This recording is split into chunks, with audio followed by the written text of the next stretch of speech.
Hello and welcome to AmSim Mastery. When I say mastery, it doesn't necessarily mean that the information in this video is the end-all by any means. It's an ever-evolving topic, and I want to make this an ongoing series that is updated as time progresses and the technology improves. There are many different perspectives on what can be considered mastery on this topic, and I'm not claiming to be an authority on how things should be done. These are simply some tips and tricks I would tell my younger self that I picked up over the years on using AmSims and tone chasing. Getting a great high-gain AmSim tone is a series of many little steps done well. There is no one magic bullet plugin or some miraculous trick a YouTuber has mentioned. It's simply a matter of getting the fundamentals correct. Before we get into the tips and tricks, first and foremost for AmSims, it starts with having a strong PC with a fast CPU. Guitar latency and sound quality will be vastly superior if you have a good PC. You don't need to spend any money on a graphics card as you would for a gaming machine, but for a DAW, you definitely need to spend the money on a CPU, motherboard, RAM, and hard drive. You need to get the fastest components you can afford. For real-time processing, modern AmSims require a high single-thread CPU clock speed. 4.5 GHz and above is recommended. The audio interface can be mid-range actually. It doesn't need to be a super high-end audio interface. Anything around the $200 to $500 range will do the job just fine. I recommend the PreSonus Quantum ES because it's fairly low latency, but it really does come down to your CPU clock speed. If you have a really high-end interface such as an RME Babyface, really low latency, but you have a slow CPU, then it really doesn't matter. But if you have a really strong CPU and a pretty cheap interface, then you'll be just fine. The next step is not absolutely necessary, but for Windows users, I recommend installing a light version of Windows 11. I've installed a version called Tiny 11, and it basically removes all the non-essential apps and bloatware. It also reduces the potentiality for background app interferences, which can cause buffering issues in your guitar sound. It also removes the distractions like Windows pop-ups and antivirus updates. I would also recommend using an app called Processor Lasso, which allows you to dedicate and prioritize your PC's hardware resources to your DAW and audio devices. The general rule behind configuring your PC for real-time AmSim usage is to achieve a super low latency with no buffering issues while you are playing or recording guitar. Out of all the Windows tweaks I've tried, Processor Lasso made the most significant difference. It allows you to assign your audio devices in DAW to high CPU priority and memory allocation. No matter what sort of tweaks, tips, and tricks you use within the DAW itself, nothing will improve the sound quality unless you get the basics right about having the correct PC hardware and operating system configuration. The idea behind configuring your operating system for DAW usage is to have all the available resources dedicated to real-time processing, which means no background interferences from apps or services. You must choose your plugins wisely and only install the ones that you absolutely need and use. You must get rid of anything that is non-essential.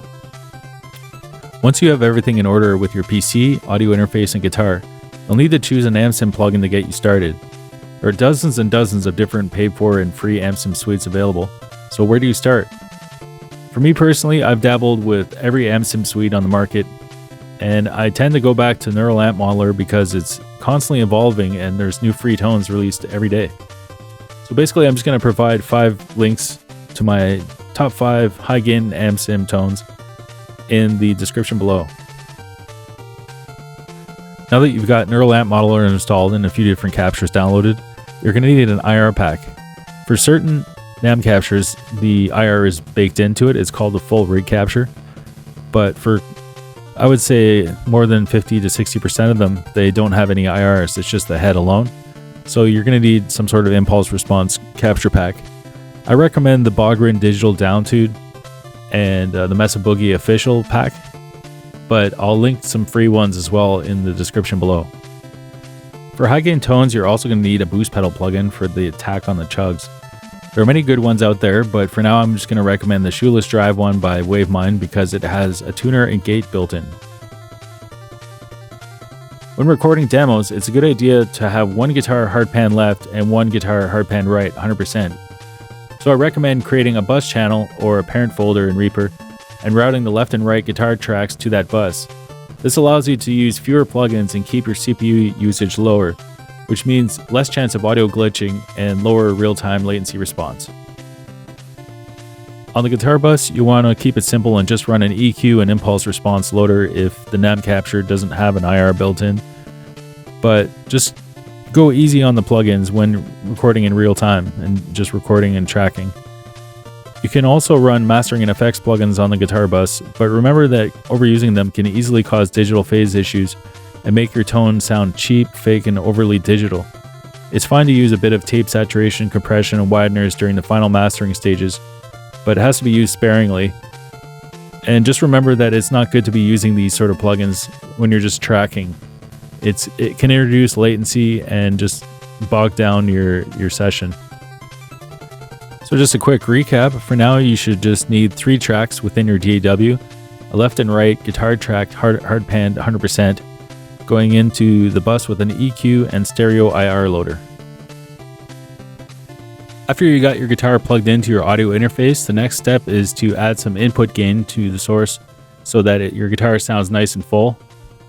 And you really don't need a whole lot. The way I like to do it is record a waveform and just zoom in a bit so you can see it clearly. Basically, you're just going to add some input gain until the peaks are as large as possible without any clipping. I just play some chugs and hard chords and nothing too crazy, but just as you would when you're recording a riff.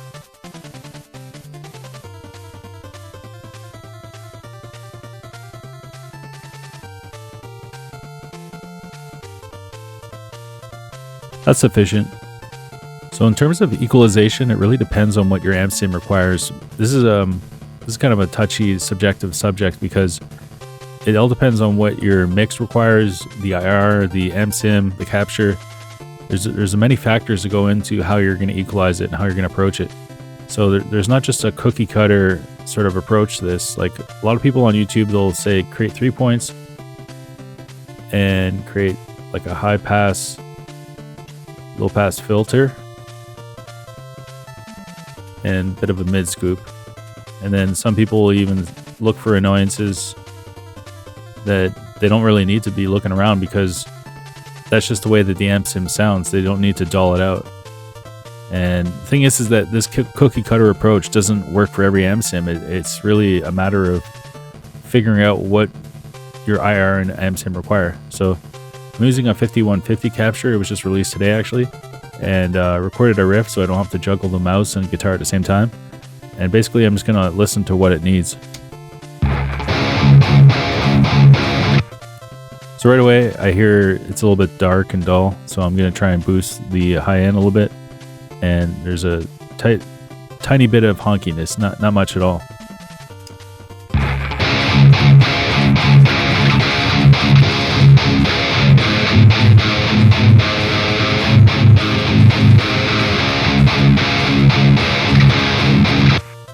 There's a tiny bit of fizz that I'm going to put a high pass filter on.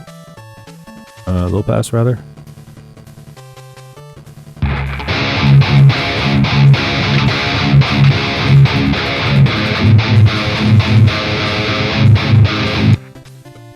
That's all that this particular capture requires because if you look at the waveform as I play it, the spectrum,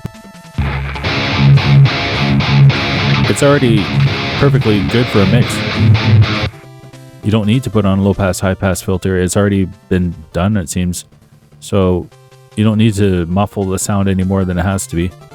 So yeah, just use your better judgment, use your ears when you're using an EQ. Like not everything requires a cookie cutter, low pass, high pass filter, mid scoop type of approach. So now that your core tone is dialed in and you're ready for the mastering stage, I just want to mention that these mastering plugins are kind of like salt and pepper or like a spice. You don't want to overdo it. You just want just the right amount. So for example, if I use the stereo widener,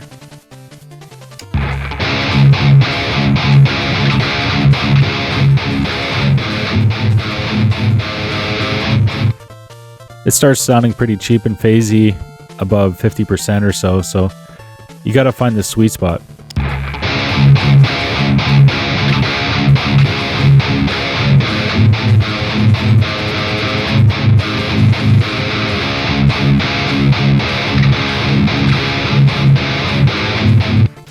That seems all right. Now we got some saturation we can apply.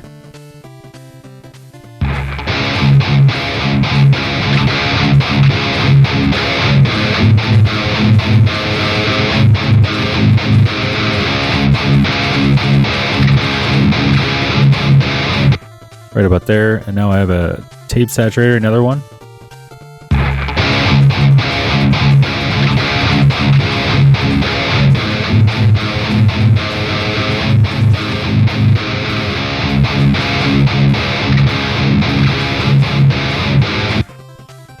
And here's Rex Comp.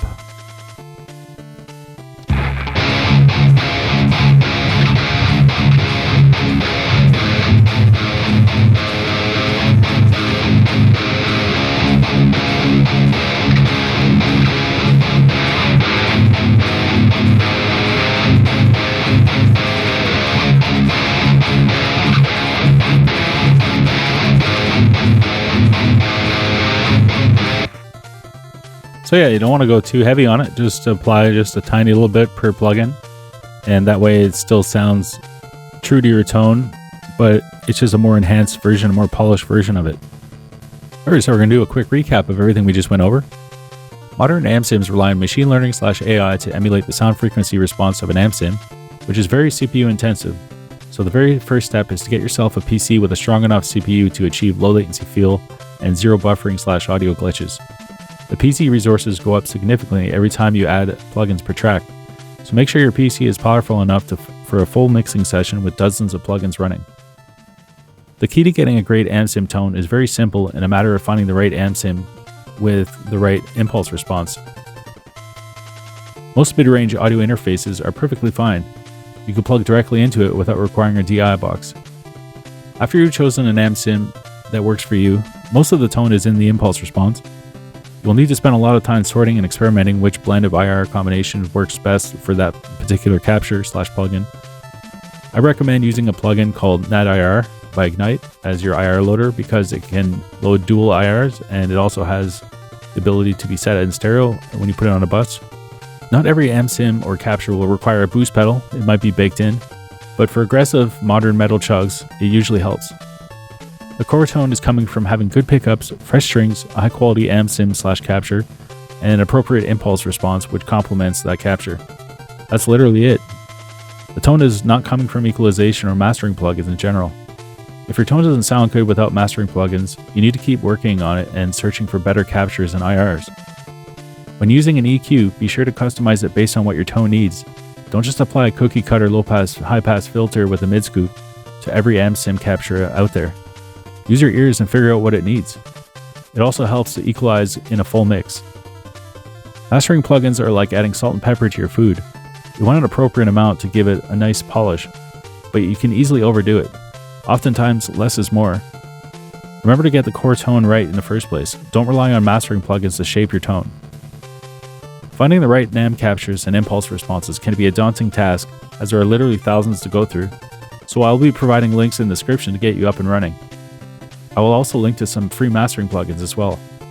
If you found this video to be helpful, please like and subscribe, and be sure to check out the post section on my YouTube channel as I provide free links to plugins and NAM captures and impulse responses. Thanks for watching and hope you have a great day.